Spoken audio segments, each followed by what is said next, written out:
Hey hello everyone, welcome back to my channel ব্লগিং with Pritha. আমি পৃথা নিয়ে চলেছি আর একটা নতুন ভিডিও। তোমরা সবাই কেমন আছো? আশা করছি ভালো আছো। তো আমরা যাচ্ছি বাড়ির সবাই মিলে পুজো দিতে। কোথায় বলো তো? বুঝতে পারোনি? যাই হোক, আমি বলে দিচ্ছি, আমরা যাচ্ছি বড় মার কাছে পুজো দিতে।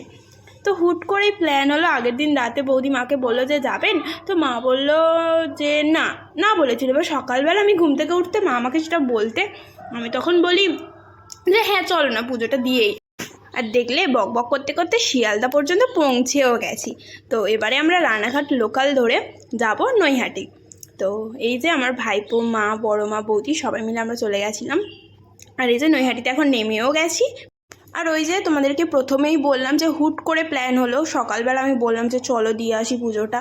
তো সেই সূত্রে আমরা অনেক দেরিতেই বেরিয়েছিলাম। আমরা ধরেছিলাম আমাদের ওখান থেকে 10টা 8-এর ট্রেনটা। তো এখানে পৌঁছতে পৌঁছতে আমাদের প্রায় 1টা 10, 15, 20 এরম বেজে গেছে।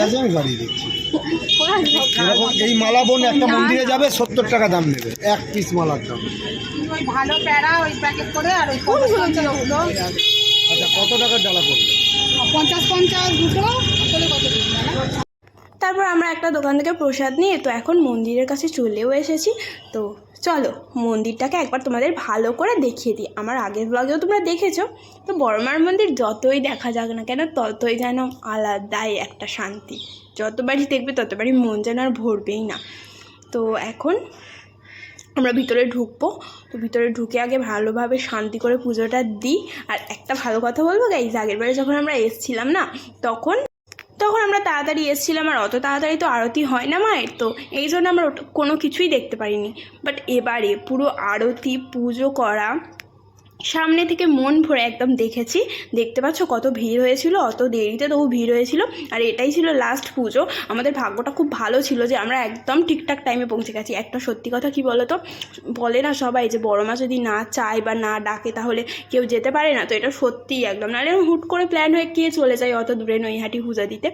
তো আমরা খুব শান্তি করে মন ভরে একদম সবাই মিলে পুজো দিয়েছি, মাকে প্রণাম করেছি। মা সবার আশা ইচ্ছা সবই পূর্ণ করে, আমারও করেছে।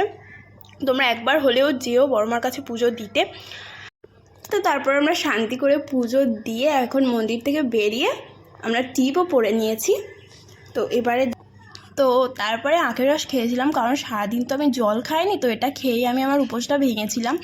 তো এখন গঙ্গার ঘাটটা দেখতে যাচ্ছি। আগেরবার যখন এসেছিলাম না, যাওয়া হয়নি, কারণ আমরা দক্ষিণেশ্বরে যাবো বলে ওখান থেকে পুজো দিয়ে তাড়াহুড়ো করে বেরিয়ে আসতে হয়েছিল। পুজোটা বিসর্জন হয়, তোমরা অনেক ভিডিওতে দেখে থাকবে।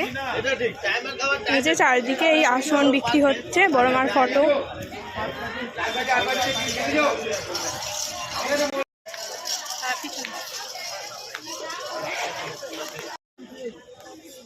বন্ধুরা ভিউটা দেখতে পাচ্ছ, খুব সুন্দর, খুব সুন্দর লাগছে এখান থেকে ভিউ। তো দেখি যদি একটু নিচে নামতে পারি তো জল নিয়ে মাথায় ছেটা দেব। এই যে আমাকে লঞ্চ এইগুলো ছাড়ে, এই ফেরিঘাট। হ্যাঁ, জল অনেক নিচে, নামতে পারবো না, তবু তোমাদেরকে এই যে দেখিয়ে দিলাম। এগুলো নাহলে হয়তো জল ভর্তি থাকে। তারপর আমরা খেলাম ভাইরাল অরুণ আইসক্রিম। সত্যি কথা বলতে না, খুবই ব্যাপক খেতে। এটা আমি নেক্সট টাইম খাচ্ছি, মানে সেকেন্ডবার খাচ্ছি আর কি। তো খুবই ভালো, সেরা খেতে ছিল। একটা 5 টাকার খেয়েছি, 10 টাকার খেয়েছি, বেশি দামেরগুলো ভালো খেতে না, এইগুলোই বেশি সেরা খেতে। তারপর আমরা একটা নিরামিষ রেস্টুরেন্টে ঢুকলাম খাওয়ার জন্য। তো আমরা ভাত খেয়েছিলাম, ভাত, ডাল, আলু ভাজা, পাঁপড় ভাজা, এঁচোড়ের তরকারি, চাটনি, এগুলো ছিল। আর রেস্টুরেন্টটা দেখতে বেশ সাজানো গোছানো, ছিমছাম, বেশ সুন্দর ছিল, পরিষ্কার। তারপর আমরা ওখান থেকে বেরিয়ে গিয়ে একটা জায়গায় পেয়ারা মাখা বিক্রি হচ্ছিলো, সেটা কিনে পেয়ারা মাখাটা খেলাম। এত টেস্টি না, কি বলবো। তোমরা গেলে অবশ্যই ট্রাই করো, খুব ভালো খেতে। তো চলো টাটা, দেখা যায় নেক্সট ব্লগে। ততক্ষণে তোমরা সবাই ভালো থেকো, সুস্থ থেকো, আর আমার সঙ্গে থেকো।